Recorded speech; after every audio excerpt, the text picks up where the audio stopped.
Հարգելի գործընկերներ, ես իհարկե չեմ ընդհատում ելույթները, բայց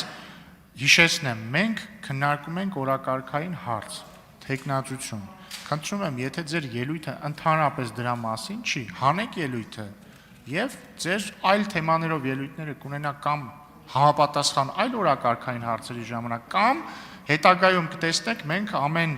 երեքշաբթի օր ունենք հայտարարությունների ժամ, երբ որ պատգամավորները ազատ են ցանկացած թեմայով ելույթ ունենալ, թե չէ սենց ամեն ինչի մասին խոսենք, էլի։ Բաբկեն Թունյան, ներողություն, չկա տենց մեխանիզմ։ Կարող եք մոտենալ ինձ ասել, եթե ինչ-որ բան կա ասել։ Համեցեք, պարոն Թունյան։ Շնորհակալություն։ Ազգային ժողովի մեծարգո նախագահ, քաղաքացիական պայմանագիր խմբակցության հարգելի պատգամավորներ, Ուժեղ Հայաստան խմբակցության հարգելի պատգամավորներ, եթե կուզի պարոն Ղազարյանը իրեն էլ կարա շարքի մեջ ներառի, Հայաստան Դաշինքի հարգելի պատգամավորներ, ես ինչպես խոստացա նախ հայփոստի թեմային կանդրադառնամ, ոչ թե պարոն Գոնջարանին պաշտպանելու համար, ինքնին պաշտպանության կարիքը չունի, այլ որպեսզի մեր հասարակությունը մի քիչ ավելի լավ պատկերացնի իրականությունը, ինչու եմ անդրադառնում, որովհետև ես 2 տարի եղել եմ հայփոստի դիտորդ խորհրդի անդամ։ Հետո եթե ժամանակ մնա, մի քիչ էլ ընդհանուր տպավորություններով կկիսվեմ։ Ուրեմն նախ սկսենք տնօրենի մրցույթից։ Տնօրենները հայփոստում միշտ ընտրվում են մրցույթով, եւ մրցույթը անցկացնում է ոչ թե հայփոստի ղեկավարությունը, այլ դիտորդ խորհուրդը,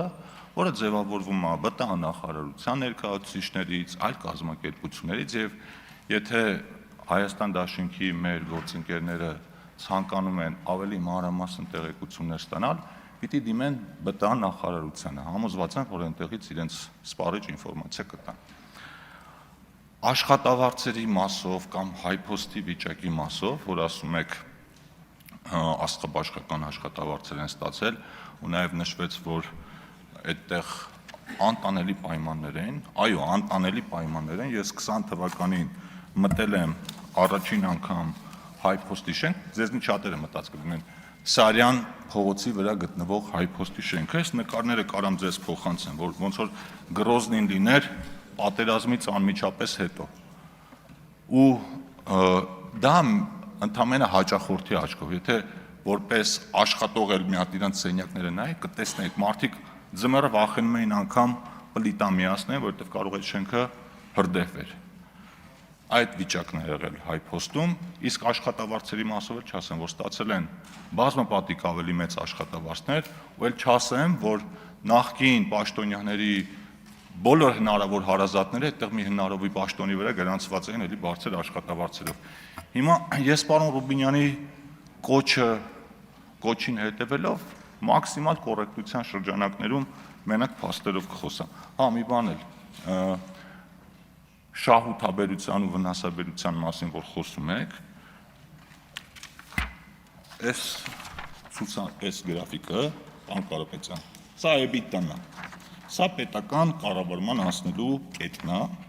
տեսնում եք ոնց է նվազել, հետո ոնց է աճել։ Այս ձեզ կտամ, այս մեկը, սակագների մասին կխոսենք։ Երկրորդ, պարոն Խաչատրյան, հայփոստը պետական բյուջեից ֆինանսավորում չի ստացել։ Մի հատ բան հարցնեմ ձեզ, երբ որ ասում եք 522 միլիոն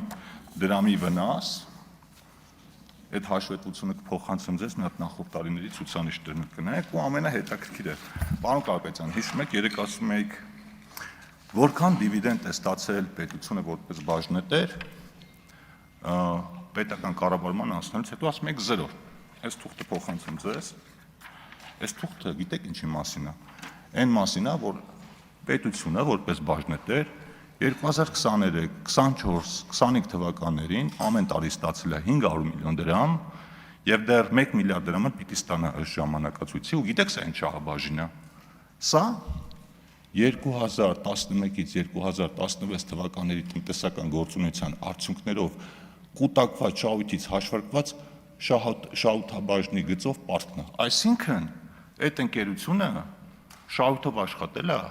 պետության շահաբաժինը չի վճարել, պետությունն էլ ասել լավ է, դե վերցրեք այդ փողը ձեր համար պատտեք։ Եկել է մեր կառավարությունը,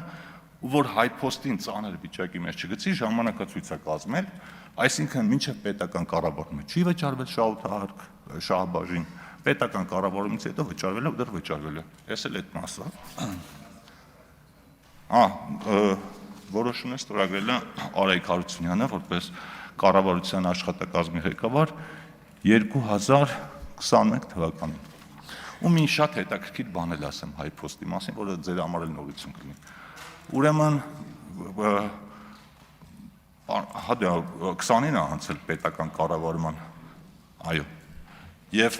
մի հետաքրքիր բան էլ ասեմ, ուրեմն երբ HiPost-ը փոխանցվել է կոնցենսիոն կառավարման արգենտինացիներին, պայմանագրում եղել է մի շատ հետաքրքիր պայման, որ գնահատվում են ընկերության ակտիվները այդ պահին, հետո հետ վերադարձնելու պահին այդ ակտիվները վերագնահատվում են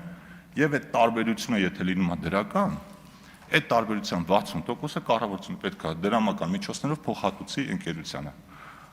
Դե HiPost-ի ակտիվները գիտեք, հիմնականում անշարժ գույք է, ուրիշ բան չունեն, անգամ կշերք չունեն շատ մասնաճյուղերում, որ առաքանիները կշռեն, ինչ է տեղ ունեցել։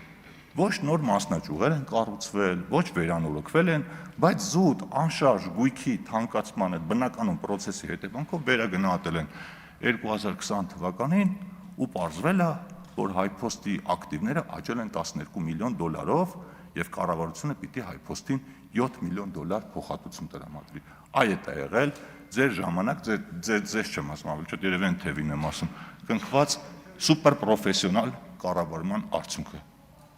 որը մինչև հիմա մնում է։ Այս նկարները, այս որոշումները, այս ամեն ինչը կփոխանցեմ ձեզ, բայց ես մի առաջարկ ունեմ։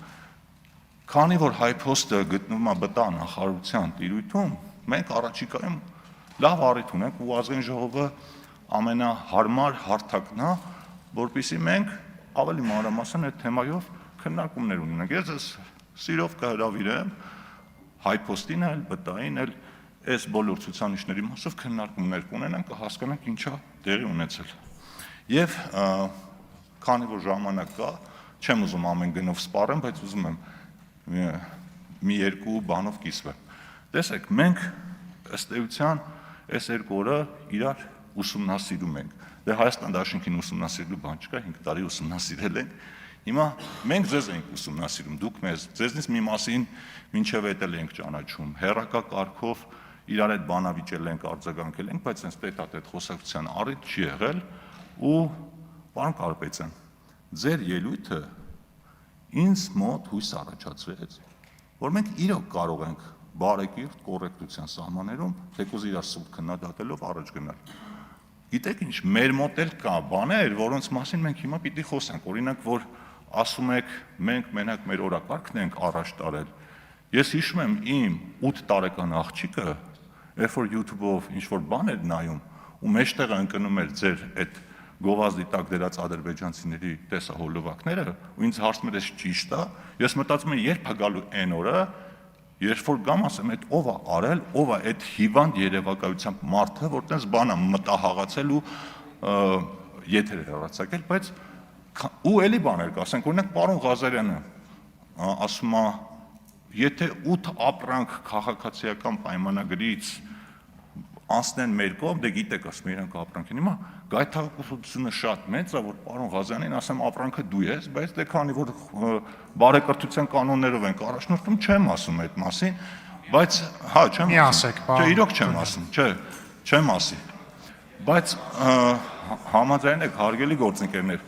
եթե բարեկրթության կանոններով ենք առաջ շարժվում, եկեք այդ կանոնը ֆիքսենք ու գնանք առաջ, որովհետև համոզված եմ, որ մենք դա կարող ենք անել։ Ես նաև գիտեմ հանուն արդարության, որ